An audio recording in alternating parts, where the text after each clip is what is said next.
کاش چې زما د بچو اختر لسوي. بس کپړې مپړې هر څه وي چې کوره راتلو نو راته یې مورې چې راځې موږ له سره کپړې راوړه پیزار مې سره د سره پیسې نه وي. پیسې را سره نه وي. سلایي ماشین سره راته میلاو شي چې زه خپل محنت پې کوم چې خپلو بچو له پیار څه کوم.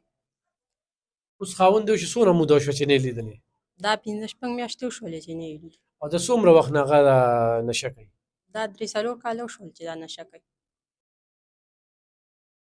ګرانو کتونکو دغه یوه زنانه چې علف خان شیرپور ویلفیر فاونډیشن ته راغلې ده، د دې ځای نه اوس اوړه او غوړي چې کوم دی ترلاسه کړل.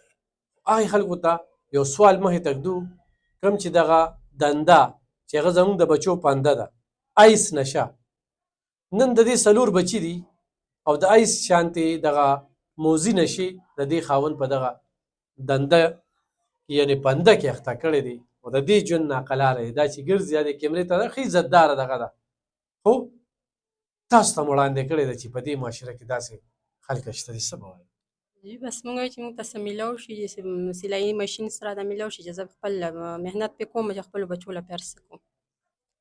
اوس خاوند دی چې څومره موده شوه چې نه یې لیدلې؟ دا 15 شپږ میاشتې وشولې چې نه یې لیدلي. او د څومره وخت نه هغه نشه کوي؟ دا 3-4 کاله وشول چې دا نشه کوي. دا 4 کاله ژوند دې څنګه و؟ بس ګزاره به م کوله تېروله م. نه چې دی به کور ته راته نه ده به څه درسره رویه څنګه وه؟ بس وال به و، غوسه به وه، بس پورېدل به، بس وخت به و تېرېدو به ورسره. دا دې تېر کړه.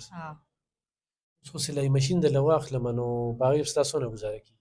بس ډېره به پې کېږي، بس ډېره سخته به پې تېرېږي. ته اوس یو دغه وکړو چې کاش چې زما د بچو اختر لسوي. بس کپړې مپړې هر څه وي چې کوره راتلو نو راته یې مورې چې راځې موږ له سره کپړې راوړه پیزار مې سره د سره پیسې نه وي. پیسې را سره نه وي.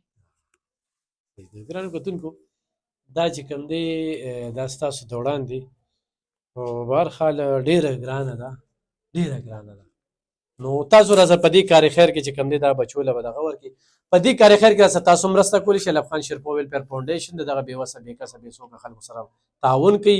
د فتنې په دې دور کې په داسې حالاتو کې چې خلک نښتي دي، کوم قسم چې کوم دی نو غربي 3 قسمه خلک دې وخت کې موږ پسې نښتي دي او دغه خپلې پروپیګنډې کوي. خو الحمدلله الحمدلله علف خان شیرپور ویلفیر فاونډیشن دغه بېوسو خلکو سره په دې روژه کې ریکارډ چې کوم دی نو خدمت وکړو.